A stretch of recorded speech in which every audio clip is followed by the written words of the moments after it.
নমস্কার বন্ধুরা, রুমা কিচেনে আপনাদের সবাইকে স্বাগত জানাচ্ছি। আজকে আমি বানাবো চিড়ের লাড্ডু। তার জন্য চিড়ে নিয়ে নিয়েছি।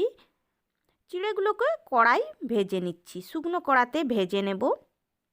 গ্যাসের আঁচ একদম লোতে রেখে চিড়েগুলোকে ভেজে নেব। কিছুক্ষণ ধরে চিড়েগুলোকে ভেজে নিচ্ছি বন্ধুরা। দেখুন বন্ধুরা, আমি হাত দিয়ে দেখাচ্ছি চিড়েগুলো কতটা সুন্দর ভাজা হয়ে গিয়েছে। এই যে চাপ দিলেই ভেঙে যাচ্ছে। আর আমি ভাজবো না, গ্যাস অফ করে একটা প্লেটে ঢেলে নিচ্ছি। বন্ধুরা, যারা কখনো চিড়ের লাড্ডু বানাননি তাদের জন্য আজকে আমার এই রেসিপি একদম সহজ পদ্ধতিতে। একটা প্লেটে চিড়েগুলোকে ঢেলে ঠান্ডা করে নেব। এত সহজভাবে আপনারা হয়তো কোনো দিনও চিড়ের লাড্ডু বানাননি। আবারও ওভেনে কড়া বসিয়ে দিয়েছি।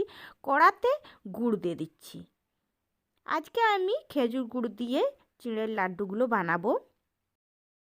লিকুইড গুড় দিয়ে দিচ্ছি, তার জন্য এই গুড়ের মধ্যে আমি জল ব্যবহার করব না। আপনারা যদি শুকনো গুড় নেন তো অল্প একটু জল দিয়ে দেবেন। এবার আমি গুড়কে ভালোভাবে নেড়ে নেব। অনবরত খুন্তিয়ে করে নাড়তে থাকবো। গুড় নাড়ার সময় গ্যাসের আঁচ লোতে রেখে নেড়ে নিতে হবে। কিছুক্ষণ নাড়ার পরে দেখুন বন্ধুরা, গুড় ফেনা ফেনা হয়ে গিয়েছে, অনেকটা আঠার মতো চটচটে হয়ে গিয়েছে। আমি হাত দিয়ে দেখাচ্ছি আপনাদেরকে, এই দেখুন। আবারও দেখাচ্ছি, এই দেখুন তারের মতো হয়ে গিয়েছে। গুড় রেডি হয়ে গিয়েছে। এবার আমি গ্যাস অফ করে চুলা থেকে নামিয়ে নিচ্ছি। চিড়ে প্লেটে ঢেলে রেখেছিলাম, ঠান্ডা হয়ে গিয়েছে। একটা স্টিলের কাঁচিতে ঢেলে নিচ্ছি। সব চিড়ে ঢেলে নিয়েছি। গুড় গরম আছে, এই অবস্থায় চিড়ের মধ্যে দিয়ে দিচ্ছি। অল্প অল্প করে গুড় চিড়ের মধ্যে দিতে থাকবো আর খুন্তিয়ে করে মেশাতে থাকবো। এই দেখুন বন্ধুরা, খুব ভালো করে গুড় চিড়ের সাথে খুন্তিয়ে করে মিশিয়ে নিতে হবে। হাত দিয়ে মেশাবেন না, তাহলে কিন্তু গুড় গরম আছে, হাতে ছেঁকা লেগে যেতে পারে।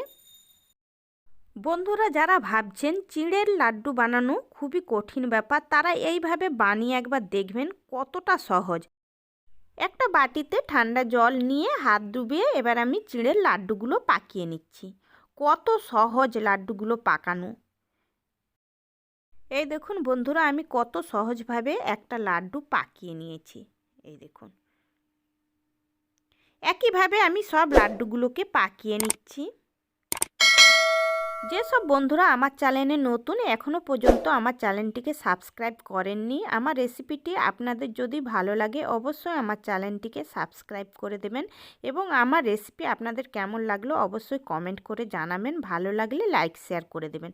লাড্ডুগুলো সব একইভাবে পাকিয়ে নিয়েছি। দেখুন বন্ধুরা, হাত দিয়ে চাপছি, খুলছে না। আর ভেতরটাই দেখুন কত সুন্দর হয়েছে। তো বন্ধুরা, এত সহজভাবে চিড়ের লাড্ডু বানানো যায় হয়তো অনেকে জানেন না। একবার বাড়িতে আমার এই রেসিপিটা দেখে বানিয়ে দেখবেন। কেমন হয়েছে অবশ্যই কমেন্ট করে জানাবেন। আবার অন্য কোনো রেসিপি নিয়ে আপনাদের সামনে আসবো। আপনারা সবাই ভালো থাকবেন। আজকের মতো বাই, টাটা।